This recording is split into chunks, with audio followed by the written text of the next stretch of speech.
Hey ladies, so this is just gonna be a quick update. I hope you guys liked my happy dance yesterday. I'm really happy. IVF hopes. Seriously, I'm so happy for you, but not but like it's a miracle. God bless you and your little soon to be family of three. Um, and Blush Shimmer and everybody else that's going through IVF or infertility and trying to conceive. I wanted to do this update. I just put my update of my reaction of my live reaction to my pregnancy test, and you could not see the line on camera, but it was like really blue and really there. Like you didn't have to squint, nothing. It was like a really um, dark blue cross, so going downwards. And then on the first response, it was a bit lighter, but it still was there. But because it's my iPhone, it wasn't picking up. But I wish I knew how to insert a picture, but um, I'm not like uh, all that techie and able to do those things. But anyways, so you guys heard about my if you're new to my channel, I suffered 25 months trying to conceive with infertility. Our 7.5-month-old daughter. And yes, we started trying to conceive very soon, and I think she was about 2 or 3 months. And in December 29th, I had a chemical pregnancy um, at 10 DPO. I took a pregnancy test at 9 DPO, and it was positive. And then I took a digital at 10 DPO, and it was 1 to 2 weeks. And then um, right after, I was like looking at the test, and um, it actually like right after looking at the test, literally seconds, I'm in the kitchen and I feel a gush, and I had a chemical. And so we kept trying to conceive, and I thought, like I said, I was content and whatnot, but and I was 100% sure that we weren't going to try to conceive again. And we weren't like really, really, really trying to conceive like crazy, like doing like crazy OPKs and whatnot. But I still told you guys in my vlogs that I was going to keep temping. And when you are trying to conceive and you suffer infertility, and even though you say you're done and you say you're 100% sure, the mind can change so quick. So um, I was temping, and I had in February a period for um, January, February. I had like a cycle for like 46 days, and I had like in between those days, I had 5 days when I should have ovulated. February, I had 5 days of brown spotting, and then right after, um, like a week later, I started having what was like an AF, but then it was so light, it was like just a panty liner. And then in March I got a cycle, and it was finally a real cycle. And I was temping, and I don't get, if you're new to my channel, I have PCOS, endometriosis, hypothyroidism, and hyperlactin. And even before I conceived, I had hyperlactin. So I haven't been nursing because of reasons since I think it's been about 4 or 5 months now, and I my I know my prolactin is still high. So anyways, I to my surprise, um, ovulated. I hadn't ovulated this early. Like, I usually ovulate if I'm blessed between cycle day 20 and 23. And um, I've been tracking with Fertility Friend, and with all my symptoms, my OPKs, my cervical position was soft open, um, my EWCM, and I got a lot of EWCM. And I usually don't get much to any EWCM, and I'm like, there's no way I'm ovulating on cycle day 13. Fertility Friend is so wrong.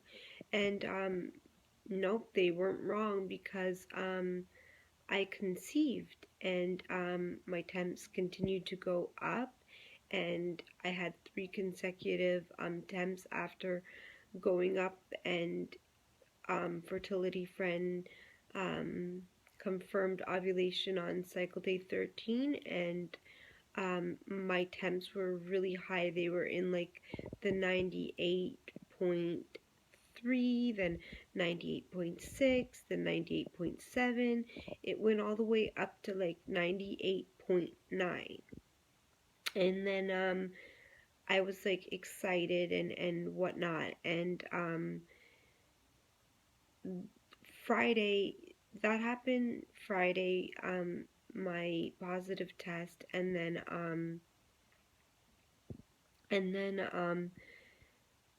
uh Saturday I continued. Listen, ladies, okay? I took 17 tests, clear blue and first response. 17. And I'm in Canada and they're not cheap. I spent, if you know how much each test costs, is about $13 for one test, and about 20 $23 plus tax, and tax is 13% for a box of two. If it's first response or clear blue, they're both the same amount, and then two digitals, and the digitals, they're like 20 something dollars each for one. So 17 regular tests and two digitals, so that was 19 tests in total. So I was going like crazy testing. Like, I was testing Friday, and then Saturday I was testing non-stop, like non-stop. Some tests I would test with the same P with like 5 tests, and the lines, they were pretty dark on Saturday. Like, they seemed like they got like a little bit darker, and then Sunday comes, and I tested, and um, I saw the lines going a little bit lighter. So I said, okay, you know what? Maybe it's because my pee is diluted. I don't know. So I held my pee for like, um, I think it was 7 hours straight. And then I took like a few more tests. I can't remember how many there were, but I took a digital, and I took a few more tests, and the lines weren't like really lighter, but you could tell, like, compared to um, the other tests, and I had taken pictures of each test, and you could put them, like, looking at the pictures of the test, because when they dry sometimes they look a little bit different, right? So as soon as I would take a test, I'd take a picture. That way I could get like a good picture of knowing what um the darkness of the test was.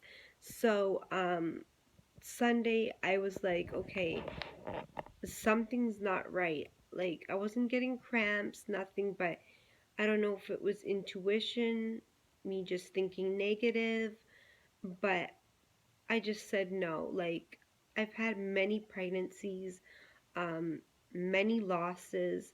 Um, I don't know if I've mentioned this in any of my vlogs, but in any of my blogs, videos, whatever you want to call it. But in 2008, before I had my almost 6 year old, I ended up having a miscarriage at 13 weeks. And I don't like to talk about it because it's very hard because it was so farther along. And yeah, and I've had like, um, then I had another miscarriage October 2014, and then a chemical pregnancy, another chemical pregnancy, and then I guess you would call this, because I was only about 4.5 weeks pregnant, you could call it an early miscarriage or a chemical, but a chemical pregnancy is still a miscarriage. And I'm a registered nurse, and you can read a lot on the internet, but if you ask a doctor that knows about fertility, like even a fertility specialist, the baby does, the blastocyst, the egg does attach to the uterine lining.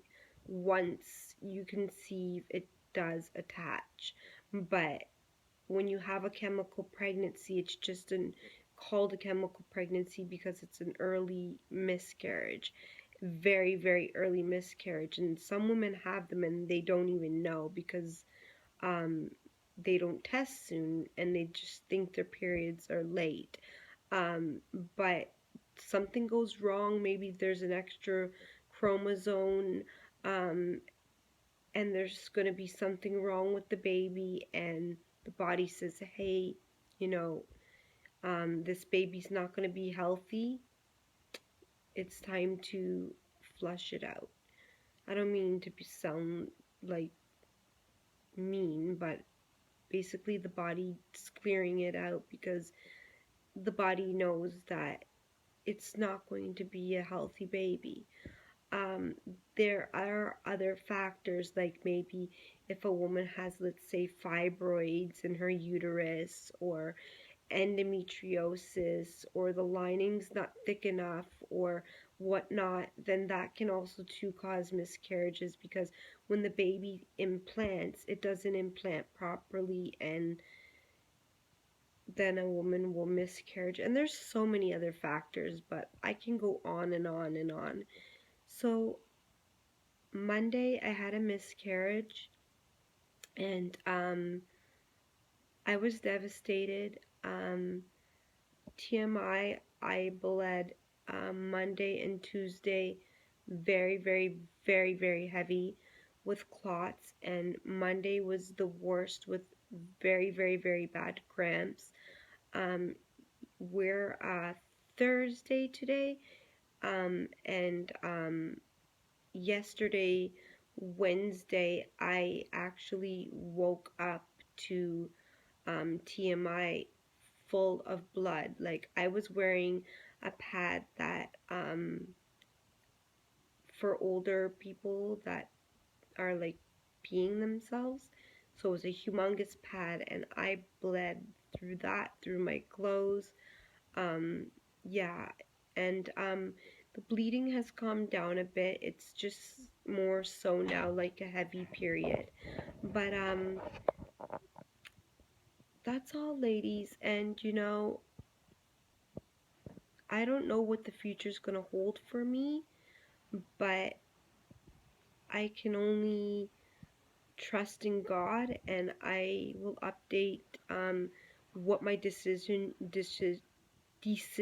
are on trying to conceive. And I will be praying for all of you and baby dust. And